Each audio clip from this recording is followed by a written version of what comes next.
The Lord of the Dynamos by H.G. Wells. The chief attendant of the 3 dynamos that buzzed and rattled at Camberwell and kept the electric railway going came out of Yorkshire, and his name was James Holroyd. He was a practical electrician, but fond of whisky, a heavy red-haired brute with irregular teeth. He doubted the existence of the deity, but accepted Carnot's cycle, and he had read Shakespeare and found him weak in chemistry. His helper came out of the mysterious East, and his name was Azumazi, but Holroyd called him Pooh-Bah.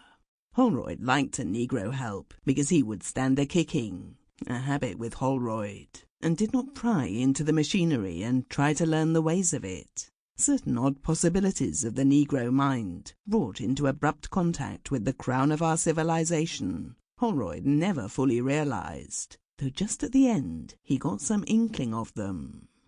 To divine Azumazi was beyond ethnology. He was perhaps more negroid than anything else, though his hair was curly rather than frizzy, and his nose had a bridge.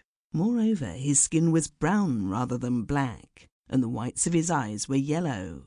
His broad cheekbones and narrow chin gave his face something of the viperine V. His head, too, was broad behind, and low and narrow at the forehead, as if his brain had been twisted round in the reverse way to a European's. He was short of stature, and still shorter of English. In conversation he made numerous odd noises of no known marketable value, and his infrequent words were carved and wrought into heraldic grotesqueness. Holroyd tried to elucidate his religious beliefs, and especially after whisky, lectured to him against superstition and missionaries. Azumazi, however, shirked the discussion of his gods, even though he was kicked for it. Azumazi had come, clad in white but insufficient raiment, out of the stokehole of the Lord Clive, from the Straits Settlements and beyond, into London.